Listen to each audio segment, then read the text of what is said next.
है। भगवान ने पिपलाद अवतार लिया। कैसे?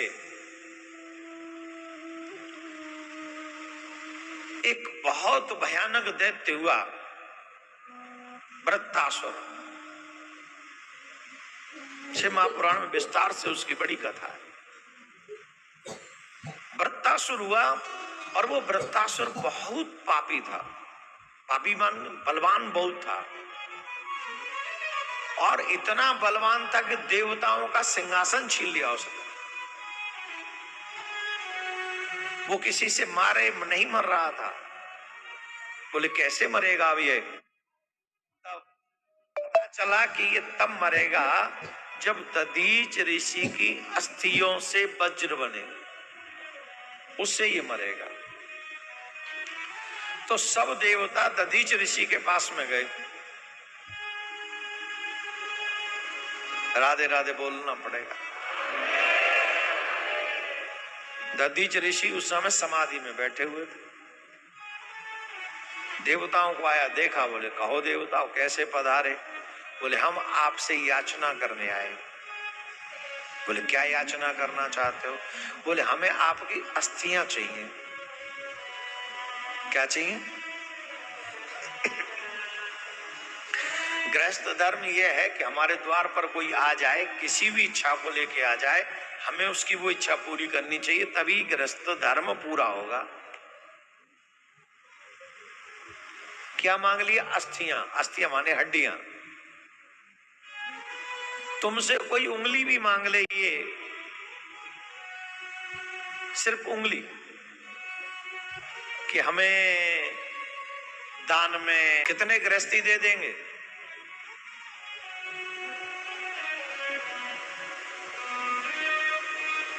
जवाब दो। हैं?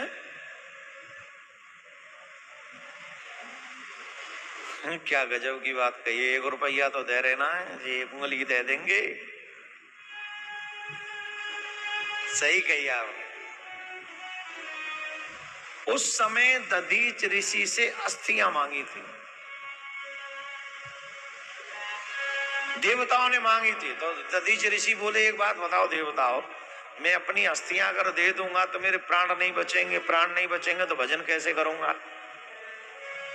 तुम्हें मांगने में थोड़ा भी संकोच नहीं होता? तुम मेरी अस्थियां मांग रहे हो, और कुछ मांग लेते तो दे देते। तो उन्होंने कहा कि ये सच है महाराज कि मांगने वाला कभी ये नहीं सोचता कि देने वाले पे क्या बीतेगी।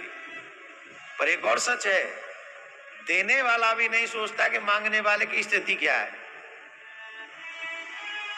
अगर मांगने वाले की स्थिति अच्छी हो तो वो मांगे ही क्यों? कबीरा वे नर मर गए जो पर घर मांग न जाए। कबीरा वे नर मर गए जो पर घर मांग न जाए, और पुण्य पहले वो मरे जिनके मुख से निकसत ना।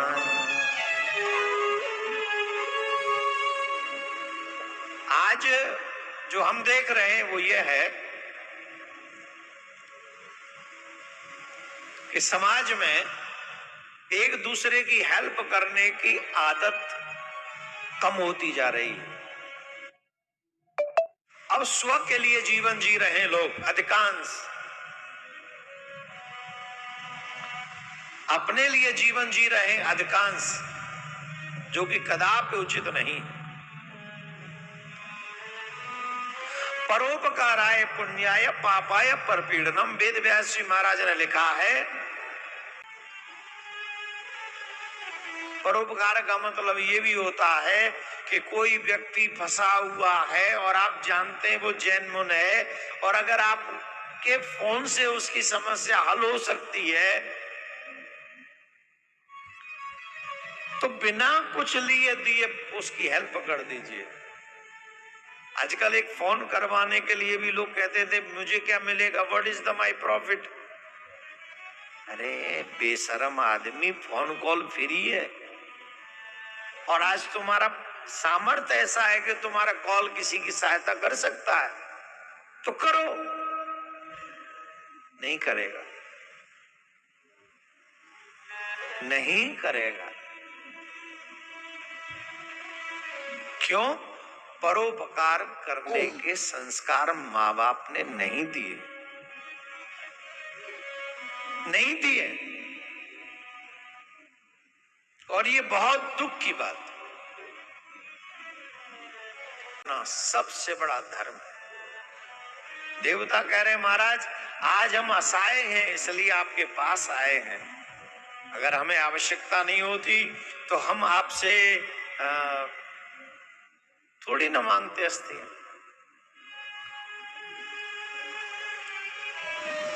मनी दधीच ऋषि मुस्कुराए और उन्होंने कहा ऐसा नहीं है कि हम तुम्हें ये दान नहीं देना चाहते, हम तो तुम्हारे मुख से दान की महिमा सुनना चाहते थे, इसलिए हमने तुमसे ऐसी बात कही।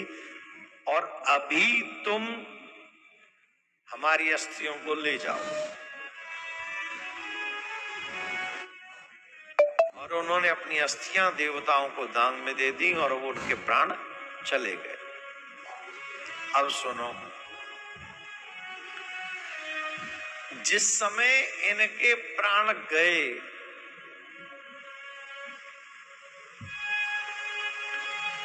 उस समय इनकी पत्नी वन को गई हुई, तो पता चला कि पति नहीं है। तो उन्होंने निश्चय किया कि अब मैं अपने पति के साथ सती होंगी। तो उन्होंने चिता में पति के साथ समाना निश्चय कर लिया और जाने लगी। तो उस समय आकाशवाणी हुई कि नहीं, आप ऐसा मत करिए, आपके गर्भ में ऋषि की संतान है और ये साधारण नहीं है, स्वयं शिव ही अवतार लेकर आने वाले हैं आपके गर्भ से, इसलिए आप धैर्य रखिए, आप धैर्य रखिए। तो जैसे ही वो बालक कर जड़ में रखकर, तले में रखकर, तब वो सती हुई जन्म के बाद। और इसलिए इस बालक का नाम पिपलाद हुआ। वो बालक थोड़ा बड़ा हुआ, समझदार हुआ और उस बालक को लगा कि मैंने ऐसा क्या अपराध कर दिया कि मेरे जन्म से पहले पिताजी चले गए और जन्म के कुछ देर बाद माताजी चली गई, ऐसा मैंने क्या कर दिया। तो पता करवाया ज्योतिषियों से, तो पता चला कि